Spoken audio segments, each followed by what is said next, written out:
makes enough money. People need real jobs. Content creation isn't a job. Wow. This isn't a real job? Oh man, does that mean I gotta go back on the line at Chrysler and continue to break my body? I just got over my sciatica issue. Oh, great. But according to Victor, that's a real job. And doing this isn't?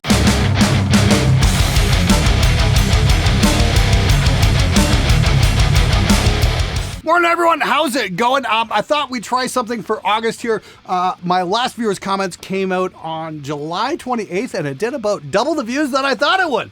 It came out really late. Don't think I've actually ever in 10 years on YouTube ever released a video viewers' comments on Sunday. So I figured, okay, what the hell? Let's try it for a few weeks, see what's going on. As it stands right now, I'm scrambling to get content done because Gear Street's coming up, and then I'm going to be hitting up Europe for a couple weeks, so I'm going to be going to England and the Netherlands and Sweden. Hopefully get to hang out with Ulf Blomberg from Hoborek and Adam Steele, of course. He's working with Audient these days. Adam's always a good hang, great guy. We'll see where it goes. Anyway, if you see me in Central Europe and you think, hey, is that Glenn? Yeah, it is. So don't be afraid to come say hi. All right, pop culture recommendations this week. For movies, I would definitely recommend checking out Mad Max Furiosa.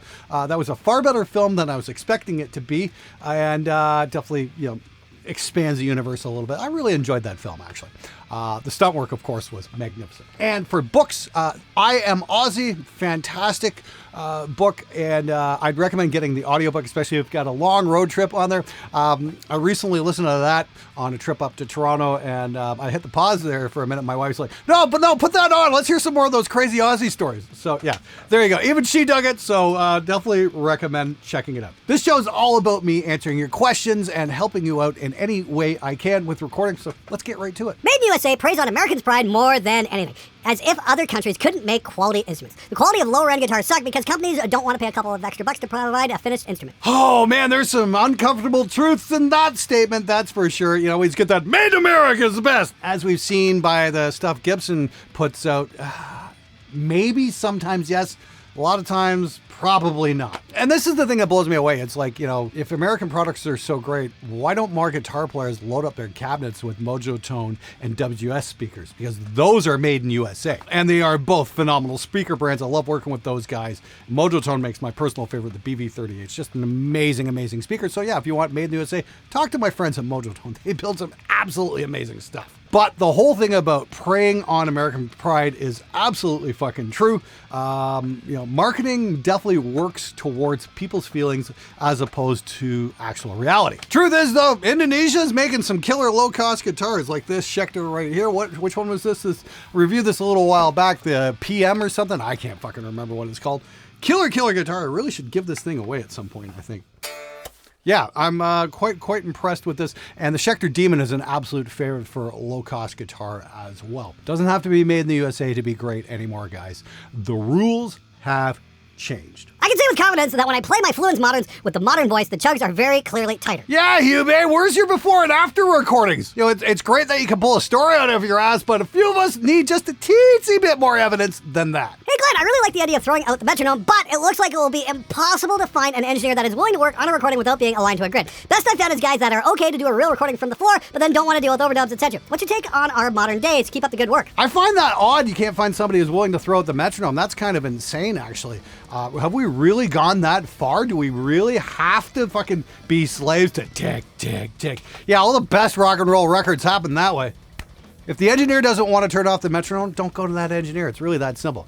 If you really want to get away from that, find somebody who's still running analog tape, and then try recording off the floor to that. You will definitely have to bring your fucking A game on that day, and there are guys who still do that. In fact, my friend Walter Riggy, who's just down the street, he helped me install the Neve console, and you guys have seen him on the show from time to time. Great guy.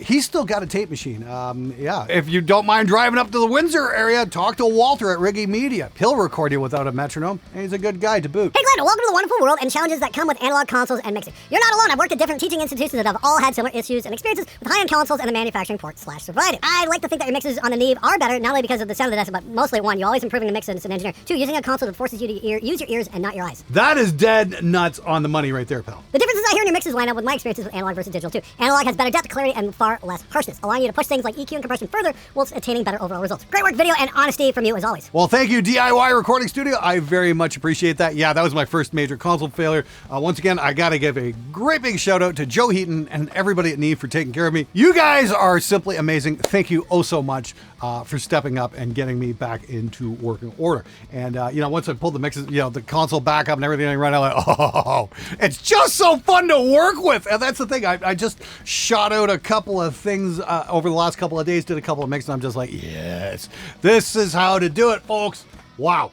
That's the thing. You don't necessarily have to spend all that money on a Neve. You can go find some old Yamaha consoles that are pretty wicked. My friend Bill Eshram down in Florida, he's got an old one that costs maybe $3,000-$4,000. It's like, 36 channels or 32 channels, something like that.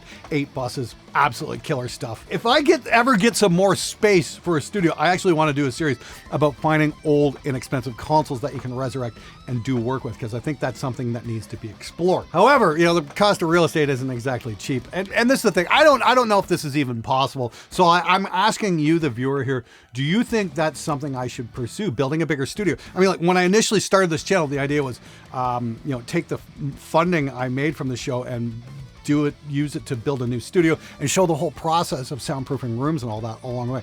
That's still something I'd very much like to do, but I think I'm gonna need to do a GoFundMe or something to do that. I don't know. Is that something you guys would like to see? Let me know in the comments below. I mean, like, if there's no interest, of course I'm not going to do it, but if you guys want to see how to do it, I'd love to show you. So maybe we can make it happen. I need to hear from you though. Leave a comment. But you can only hear it when you flip the phase. Other than that, it sounds the same no matter what it's played on. Oh, you're talking about the Neve versus digital mixes, a shootout there I did a while back showing the facelift, showing the massive differences. Well, that's why we flip the phase. That's a basic engineering move, is if we want to tell the difference from one thing to another and hear the differences clearly, that's when we flip the phase against two like things, and whatever is left over, that's the difference we hear. If you want to learn audio engineering, that's a fundamental truth you're going to have to work with. And ignoring that is going to cause you no end of issues. Good luck, man. My takeaway from this is that Neve has an all-important benefit of impressing your clients. I guess working on a big fancy physical workstation probably makes them think, damn, this guy knows what he's doing, his gear is the real deal. While working on a laptop might induce thoughts like, I could do that, I've already done stuff like that. Myself, this guy doesn't know any better than me. That's a big part of it, man. Absolutely. This is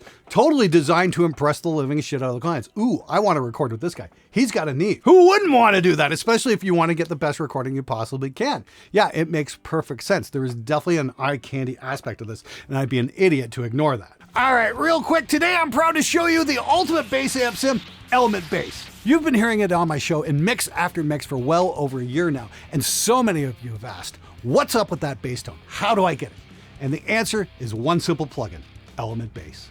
We've designed this from the ground up to get you an awesome tone right out of the box. There's no more wondering why the bass doesn't work in a mix. Element Bass has everything you need to get a mix-ready, crushing bottom end with zero guesswork.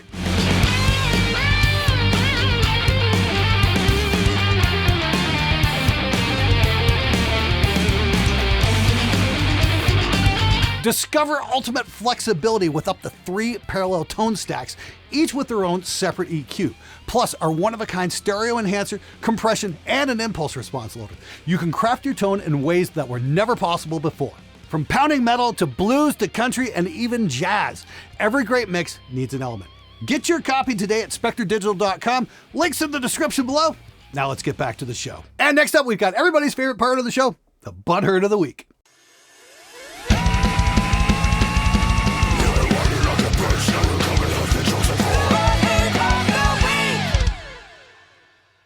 The amount of bullshit you spread is really remarkable. The wood doesn't matter, the pickups don't matter. I bet the player doesn't matter either. Dude, that was one of the first videos I ever did on the show. It's called, Is the Sound Really in the Hands? And guess what? It's not. It's in the gear. Ignore at the risk of your wallet. Can we apply your last 5% is worth it logic to pickups, tubes, woods, amps? Well, it really depends on your end goal. Like if you're in most bands, you're probably playing for your girlfriends and your parents. I probably wouldn't spend the money on the high-end stuff. If you're making a living playing music, yeah, maybe that last 5% is worth it. You just got to keep in mind, am I doing this for real or am I doing this as a hobby? Yes, it's nice to have nice things, and I've never said it's not. My point is if you're starting out and you're struggling and you see all this marketing about all this super high-end stuff, you don't need most of it to get good results. If you're going out on worldwide tours for millions of fans and that kind of thing, That's a different ball game entirely, though. So yes, you probably should make that investment because it's just going to get you to your goal faster. But I mean, like, if you're watching this video with your phone in your hand while you're standing at a urinal and then you got to go back on an assembly line, maybe save your money for more important things. Hey Glenn, is there a place where extinction level event users can share their presets? I love the plugin and I'm curious what the community has come up with. Ooh, actually, I'm going to reach out there to the Discord crew, the guys over at the SMG Discord, and see if we can set something up for that. I know there's a Spectre Digital Discord as well, but the SMG Discord is way bigger. So yeah, I'll see if I can get that set up. And oh yeah, by the way, the SMG Discord is open to everybody. Just follow the link in the description below, click the link, and click the middle finger icon, and you will get your role, and you're welcome to join us. I love to come in and hang out every now and then, and we still do Counter-Strike nights once in a blue moon. Right now I'm kind of scrambling to get content done, so when I can, I do hang out. It's an awful lot of fun and a great spot for that. So yes, I will see if there's somewhere where we can share some presets on there. You're not the only person I've been hearing some great things about ELE from, so we are going to be showing some more of that on the show in the very near future, and I will be checking out, oh shit, look at this. Hopefully I'll get to it this month. This is, ooh, look at this. This is a Millennium sensor.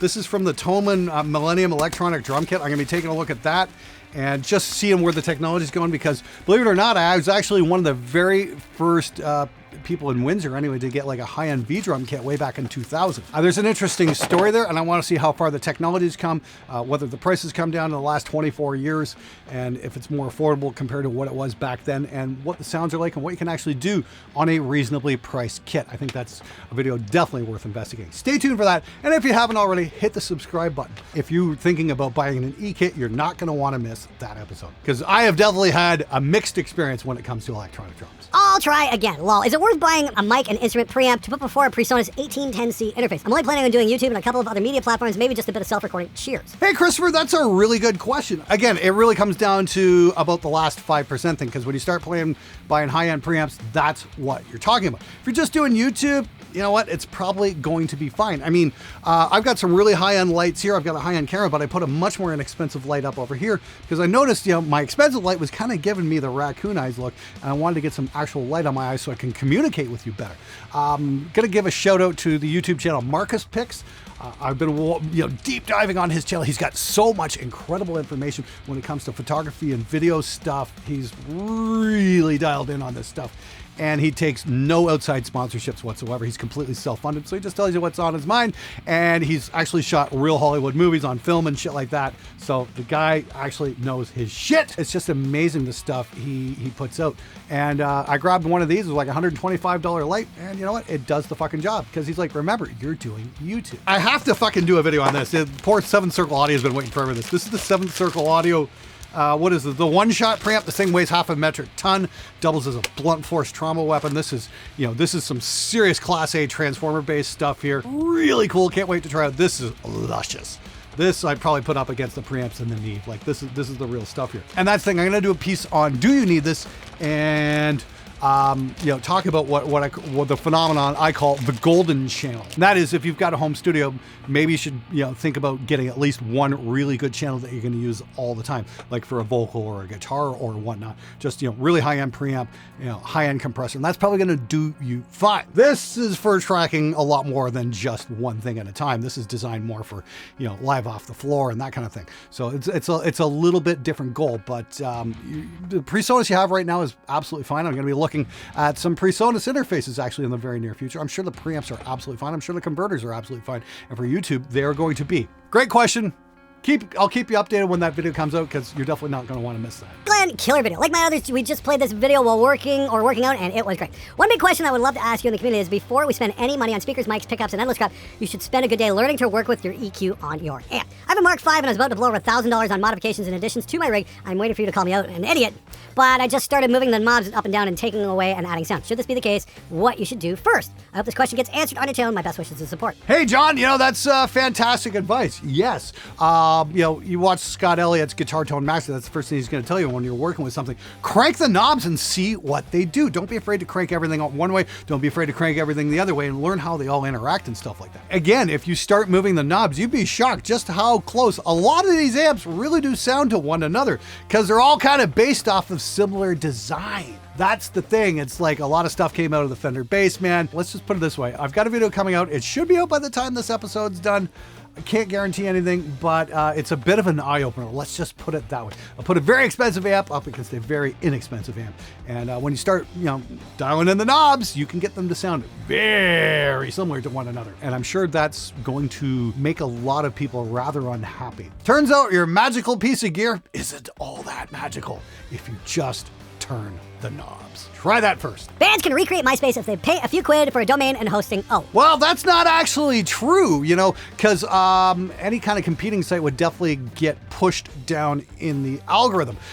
Case in point, there's a webpage I used to follow called Photography's Not a Crime because I do film and video and that kind of stuff. It's done by a journalist named Carlos Miller who got arrested for taking photos of police officers. And he did this amazing website. And it lasted for about 10 years. And he won journalism awards and did all kinds of amazing work with it. And then Facebook decided they weren't going to push his content anymore. They basically shadow banned him. And that killed his website dead. So we're not in the same world we were 20 years ago where you just, do a Google search and up would pop the thing you'd want. Everything's got to go the filter of giant media corporations now, and it has to be pre-approved.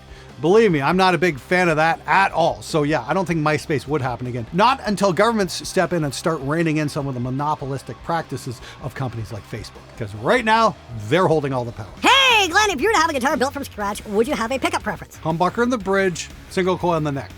Brand does not matter. Know this, the Windows automatic repair has never ever repaired anybody's window, ever. The feature is just there to give you false hope. As I learned when the computer in the Neve failed. Backup drives, folks, that's the way to go. I still got to do that here, but it is going to happen. I'm an old-time electronic specialist with lots of tube experience. Tubes that are in good condition, all the sound the same. Shh, dude. Don't tell the tube freaks about that. They will find you and send you hate mail. I'd rather date my cousin than be a socialist. Hey man, good for you.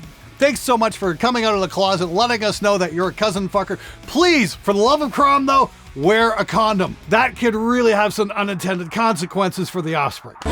All right, guys, that's it for this episode. Thanks so much for watching. Don't forget to check out Marcus Picks. Tell him Glenn sent you. Like I said, big fan. If you ever want to learn a lot of stuff about photography really quick, check him out. He's simply amazing at what he does. And of course, grab yourself a copy of Element Bass. Links at the description below. And I hope to see you on the SMG Discord. That's it for this week. I'm out of here.